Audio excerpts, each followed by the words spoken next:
Hello, everybody. Adam Parks here with another episode of Receivables Roundtable. Today, I am here with industry legend, Mr. Tim Collins, who is the Chief Compliance Officer for InDebted. How are you doing today, Tim?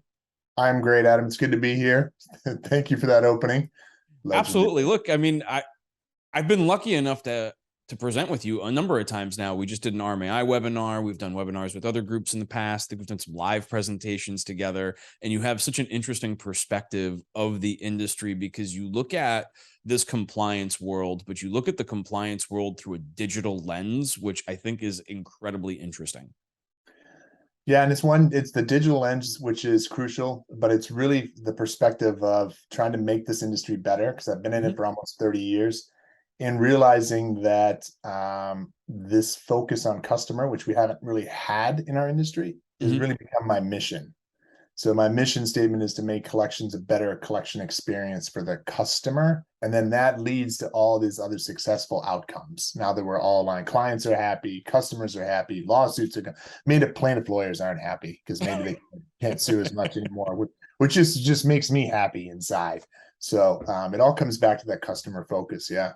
Well, in creating separation between the digital communication and the physical communication, because if you're putting a collector on the phone with a consumer, you're creating a risk level, and we can mitigate those risks in different ways using digital communications. But I don't want to steal the thunder for today's conversation. And I know that most of the audience, if not everybody, is already well aware of kind of who you are and where you came from. But for those that are not, could you give everybody just a quick understanding of where you came from? Like, tell us about, how you got to the seat that you're in today.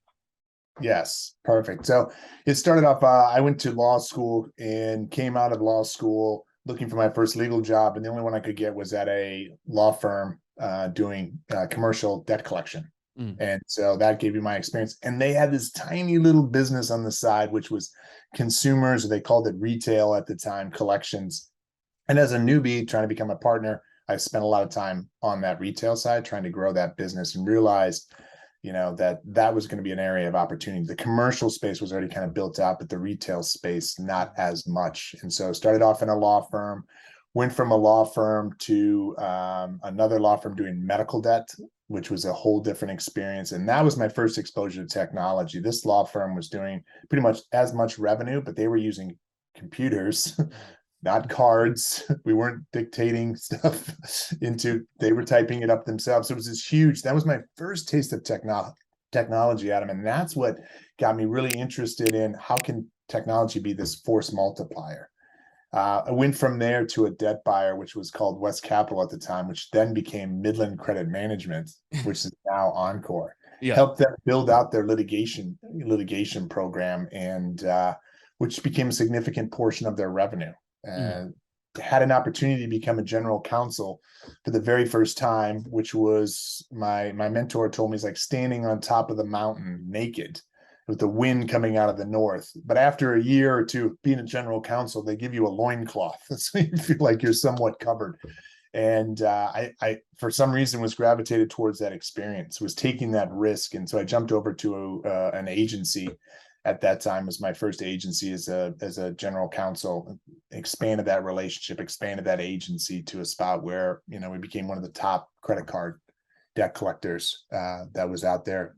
And really for me, I went from general counsel, compliance was coming on, to risk, really managing risk, had VP of risk. As an organization in this space, we have a lot of risk, and it's like, how do we manage those risks? And they go up and down all the time. And that's key things. I decided after 9 years of being there that I wanted to go to the creditor side because I love creditors. That's where we get all of our business from. And I figured they had all their stuff together.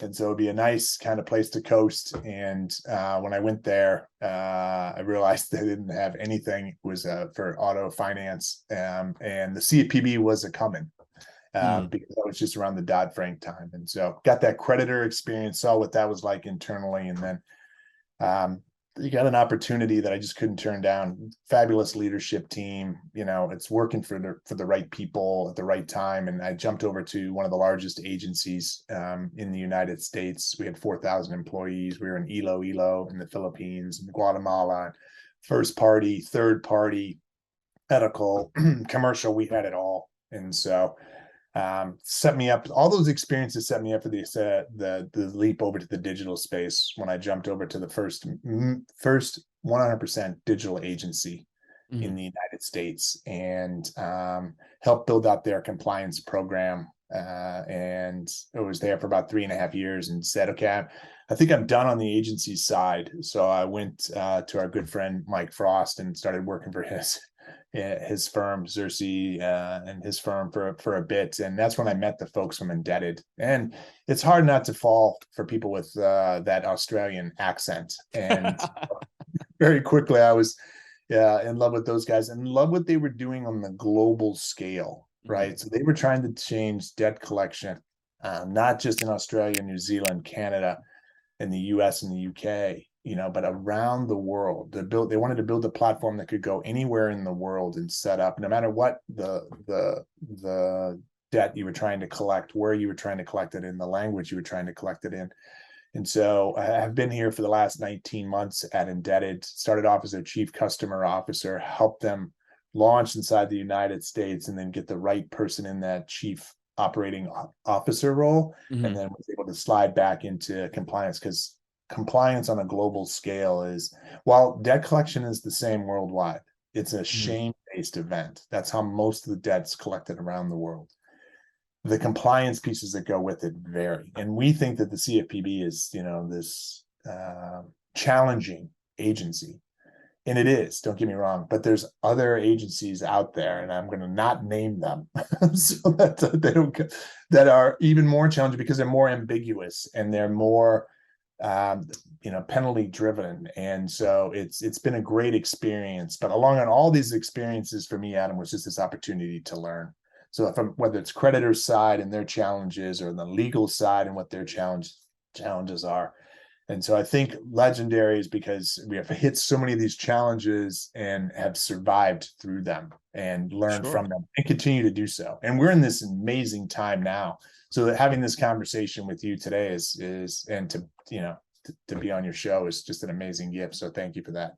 Absolutely. And, one of the things that you and I were talking about on a recent webinar is reputation management is something that both of us have been heavily involved in for a long time. Obviously, I'm running, Branding Arc and Receivables Info, and doing a lot to try and get the industry to talk about, all the great things that they do in the community. And it was even part of my State of the Association address for RMAI at the Executive Summit recently, and just talking with people, like, you got to get out there, you got to tell your story. Like, everybody I know that's in this industry, every organization is heavily involved in their local communities. And I'm not just talking about how they're supplying jobs and how they're providing opportunities and balancing the credit ecosystem and all that, right? Like, let's leave the pitch aside. But like, most of these organizations are directly involved in supporting their local little league teams and paying for the baseball league or this, that, the other thing. They're all involved in their local community, and nobody wants to talk about it for two reasons. One, nobody wants to brag, and two, for so long, everyone's been like, well, I don't want to put a target on my back,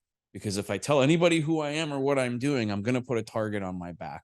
And that's not the reality anymore, right? Like, we live in a digital world and everybody's aware. And as soon as somebody gets a letter from your organization, the first thing they do is they grab their phone and they go and search for your organization. So we're not dealing with the same world that we were once dealing with 10, 15 years ago. We're dealing in a much more digital world. And one of the harder things that's been it has been to get people engaged in the review process. And so as we're dealing with reviews, I've got some clients that I've worked with that literally tell me we can't respond to reviews because that's an attempt to collect a debt.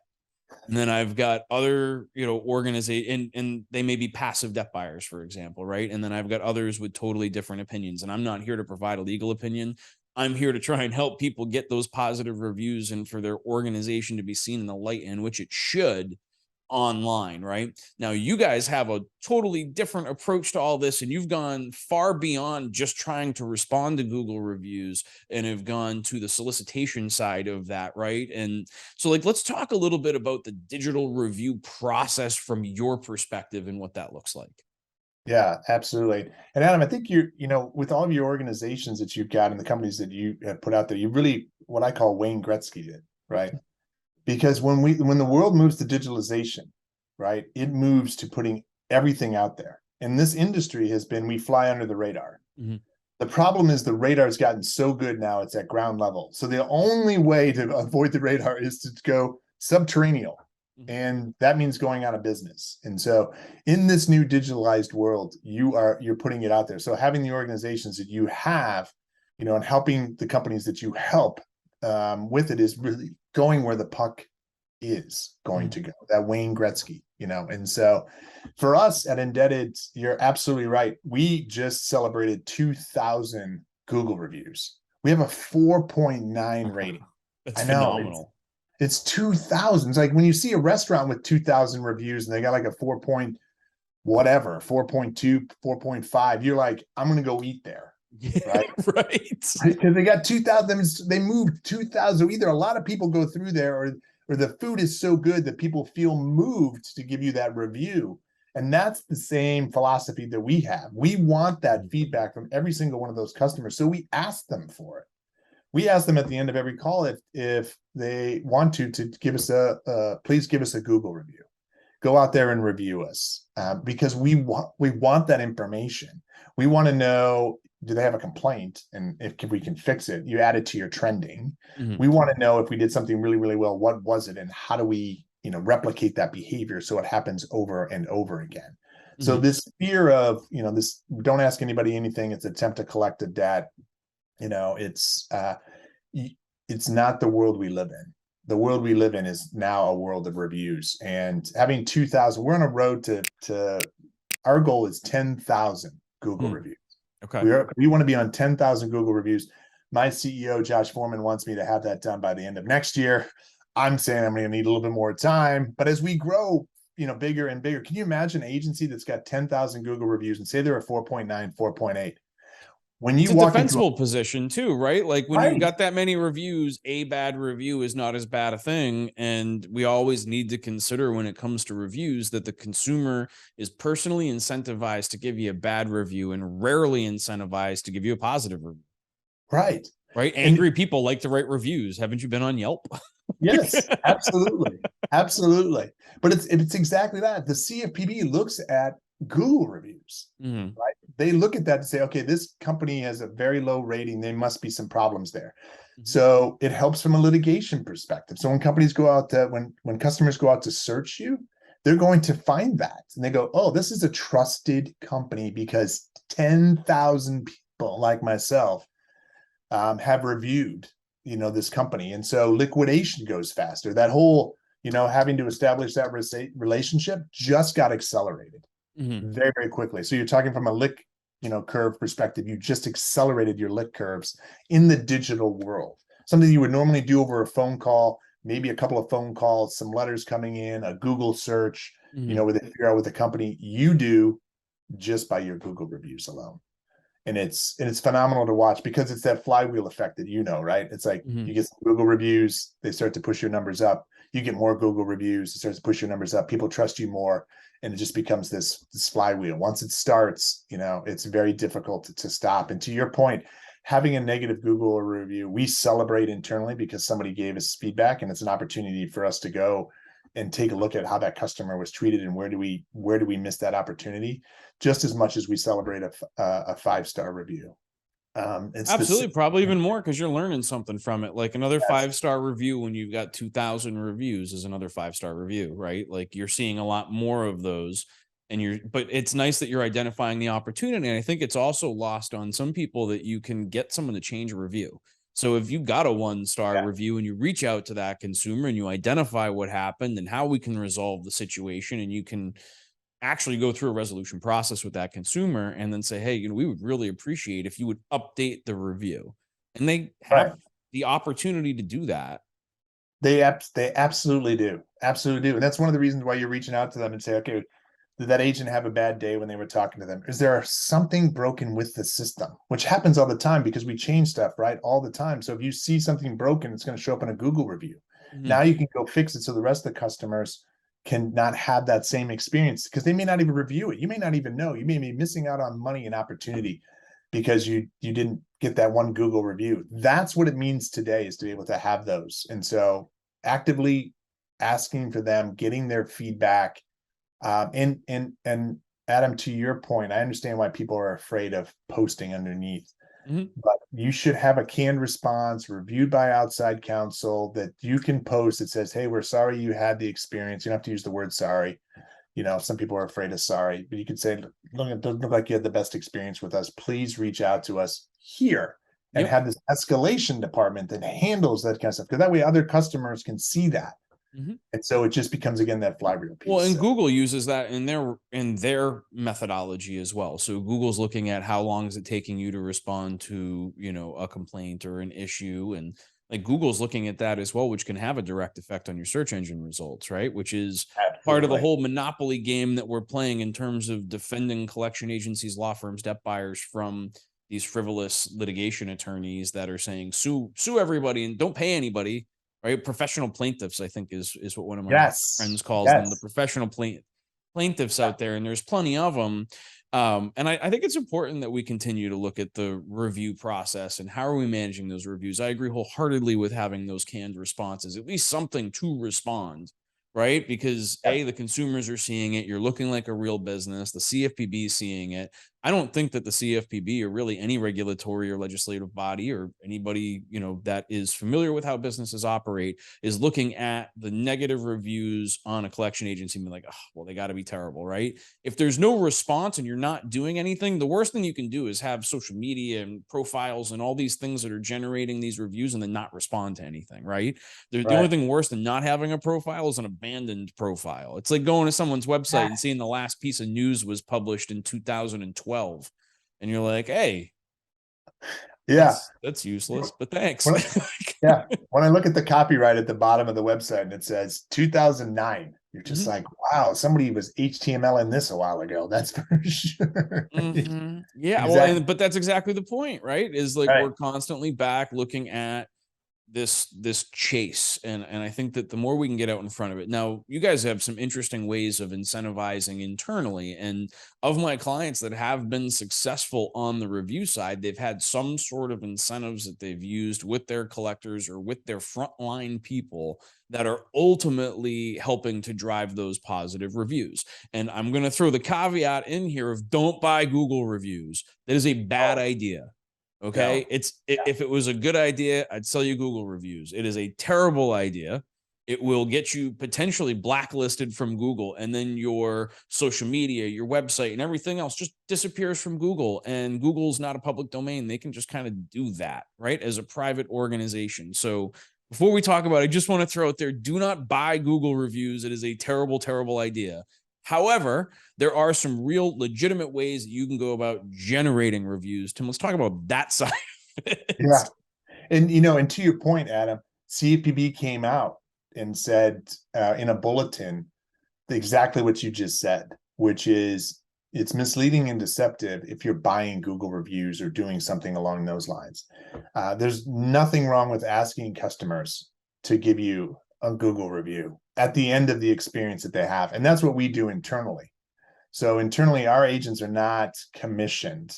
So they're on a flat hourly wage that they make. We work 4 days a week. We pay them for the 40 hours. They work 32. We have that's how we get some of the best agents that are out there working for us. And the CPB is kind of hinted strongly that they don't like this commission base. It doesn't align the customers Mhm. with the best experience or with the best outcome for them. And so if you remove that, but one of the things that we've done is we put a spiff in there. So if somebody does get a Google review, that they'll get a small payment for each one of those Google reviews. And so they have the incentive to ask, because otherwise most agents will not ask. And that's the hurdle you're trying to get past. So it's not a lot of money. It is some money, and collectors are competitive and they're always trying to get it. So having build that system so they get a spiff or something small or that's tangible for them to ask for the review. Now they don't go out and now it's up to the customer. All they can do is ask, and we make sure that it's not an ask that's forceful. So we have it as part of our QA process. We look at emails, we listen to phone calls to make sure somebody doesn't feel pressured to give us a review, just that they've been asked to give us a review. And when you do that, right, if the customer has had a positive experience, they'll go out and give you a review. Yep. Percentage, not everybody. It's a small percentage. If they have a negative experience, they will do the same. So on either phone a much call, higher percentage rate, a higher percentage. Yeah. Based upon the number of bad experiences you see out there, that they will go out there and do that. And you want both of those. So it's really, that's the process that we built in, is make sure that you're asking for them. If it actually happens, then you get a spiff, a little payment that comes in. And it's something just that simple. That's all you need to do to be able to start gathering Google reviews at scale. And it's something that you want to have happen. So you can figure out, you can have a better liquidation because you've got, a 4.8, 4.9, whatever that is, 4.4. People trust you, that kind of stuff. It becomes harder for plaintiffs' lawyers to sue you when you have that. And we keep talking about it, Adam, and you and I have had conversations for years around how do we change the reputation of this industry. Well, that's a great way to change it, because when you can show that you've got 2,000 Google reviews and you have a 4.9 rating, and you're a debt collection agency. It's like you're selling rainbows and sunshine over here. Yes, exactly. That's how you do it. You change your reputation by changing the reputation at the customer level, not at the press level, not at the regulatory level, but at the customer level. That's how you make that reputational change. And we've never spent the time or effort to do it. And now is the time to do it as this industry is digitizing. Well, and the tools have changed. The availability of tools have changed. The ubiquity of tools has changed. I think the comfort level with using digital tools has changed since Reg F. So I think the industry is on the right trajectory. And this is another one of those tool sets or tools on their tool belt that everybody can start to use, and to not only improve the operations and liquidations of their own organization, but also position themselves to find new and better clients, position themselves to continue to grow their organization, and to contribute to the positive reinforcement of the industry's appropriate representation and reputation, which is very positive, because we're here for a reason, right? And debt collection is a necessary part of the credit ecosystem, and it's important for us to demonstrate all the positive reviews. But I think this goes back to the same thing that we kind of started with, which is, if we don't tell our story, nobody will. And if we don't ask others about their experience, they're never going to go out and be like, I had a great experience with a debt collector. Right. It's just not going to happen. So if we ask, it might happen. And it may be a smaller percentage rate, and maybe you get 1 or 2% of people to do it. But when you're dealing with tens and potentially hundreds of thousands of consumers, that opportunity continues to expound itself exponentially. And that is where opportunity lies for our industry in the future. Yeah, absolutely, Adam. Yeah, absolutely right. It becomes that flywheel. Because right now, I think when I look, and you know this better than I do, when I look at other agencies, if I see a 2.3 Google rating, that's high, right? Most of the time you see ones, at lower twos or whatever. But I would say probably on average it's 2.3, but they don't have a lot of reviews. Correct. So, it's not a big mountain. Even if you've got 50 reviews to overcome or 100 reviews to overcome, it is possible, right? And the journey of 1,000 miles starts with the first step. So we got to start somewhere, and maybe asking for that first positive Google review might just put you on the right path. Once you feel a little bit of traction, people really get into it, and it becomes part of the culture. And I think that's where it really starts to have an effect on an organization. Yeah, it's our road to 10,000. I mean, our goal is to get 10,000 Google reviews, because we want that to be one of the things. When you walk into a future client's office, and they don't want to hear about performance, and they want to hear about compliance, and then you lay down, we've got 10,000 Google reviews, we got a 4.9. Now it's like, who are the other agencies you're looking at that's going to be able to protect your brand as well as we're going to protect your brand? And now you've just changed the game on everybody else. They'll be playing the old game of, we can do it for cheaper and for better performance, and you just changed the game to say, we're going to protect your brand, protect your reputation. I like it, Tim. I think you and I are going to have to do a follow-up call as you guys approach that 10,000 mark, because I think there's more opportunity and more discussion for us to have here. I really appreciate you coming on the program today and having a chat with me. I learned something from every conversation that I have with you, and I really appreciate you coming on and taking the time. Thank you, Adam, for having me. It's just an honor and a privilege to be here with you today. So thank you.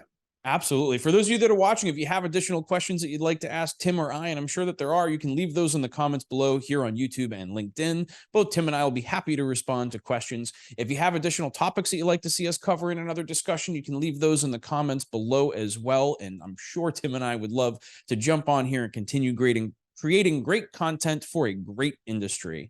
But until next time, Tim, I appreciate you, and I'll see you again soon. Thanks, Adam.